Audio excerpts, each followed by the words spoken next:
Welcome to High Street Histories, a guided tour of Lowestoft's historic High Street, where we'll be travelling through time, looking at some of the special buildings, houses and shops in this area, past and present.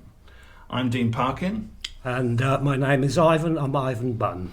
And so where are we going to start today, Ivan? We're going to start right at the top end, aren't we? We're starting right at the top end, number 1, the High Street, which is no longer there.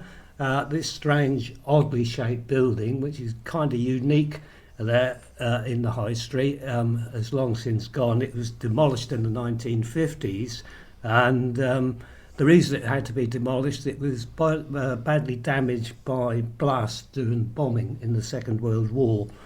Nobody really knows how old it is, but it seems to be dated from the 18th century, and it contained in total 14 rooms in 1911.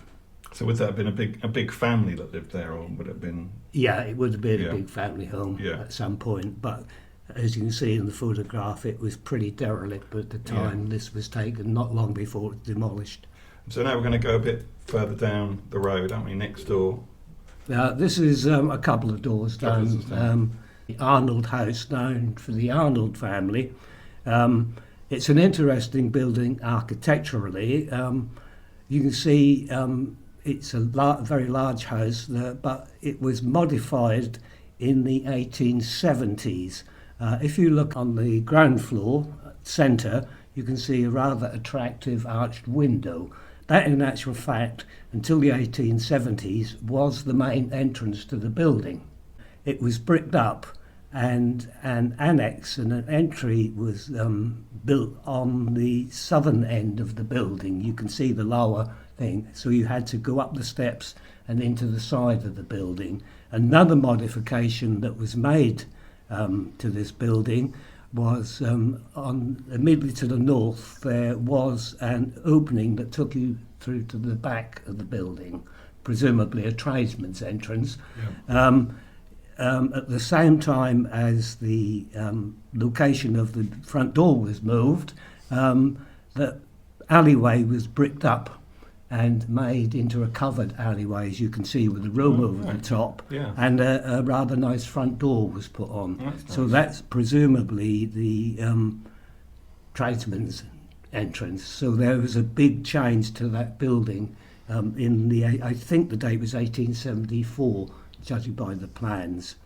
It's funny because I've just not noticed the little covered alleyway, and it seems obvious now between the two buildings. And what would have been around the back of the house? Because it's on the cliff, more or less. Yes, very, very ornate gardens at the back, stretching all the way down to the road at the foot of the cliff, Wapload Road, and there are some very, very large bay-fronted windows overlooking the garden and the sea. It's actually more attractive from the east view, the rear, than it is from the front. So when is this photograph taken? It's probably taken in the late 1940s. Yeah, it's quite difficult because there's no one on the street, is there? And you always look for clues, don't you? Yes. Is there any cars, horse and carts? They've done it at a time of day where there's nobody about. Well, the clue is, in actual fact, if you looked at the extreme right, the number 10 High Street, there are no buildings to the right of that as you look at the picture. That's because they were all, as we'll see in a moment, they were all destroyed and demolished after an air raid in 1943. It's interesting to see how it looks today because... Yes, it's obviously been divided up into flats, apartments now, and it's been cleaned up and tidied up. The front brickwork has been hidden by the rendering that's been put over the front. And but basically it's no different to the building that we saw in the earlier photograph.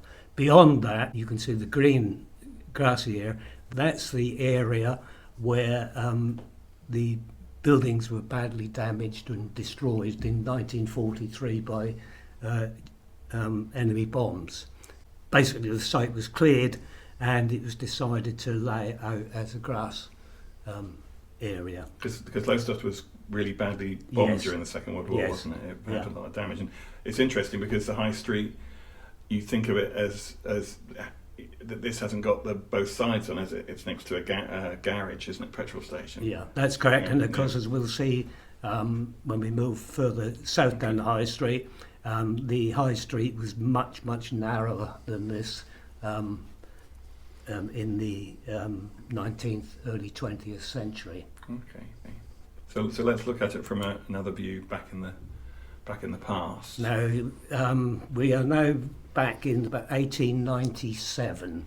We've walked south from Arnold House. You can see Arnold House in the far distance. In fact, let's put a little arrow up where Arnold House is. Yep, okay, we can see it's there. Yep.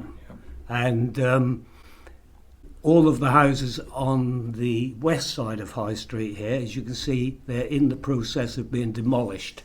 And this is for street widening, which happened in 1900. They widened the street by about 15 feet and straightened it on that side a bit as well. Why did they do that? Why did they widen the street? It was all part of the improvement of the town at that time. We just got a new town council from 1885, and they obviously wanted to improve the look of this part of the High Street.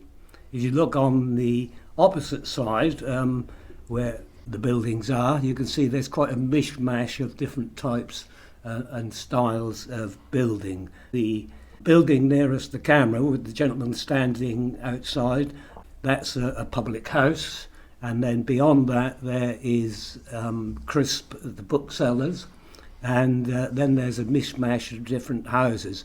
If we go further north, as we're looking north, this very large house here, that is the rectory for St Margaret's Church, and that replaced an earlier rectory, 1872. It was built, and it was compared with the other buildings around it, it was a very, very grand building.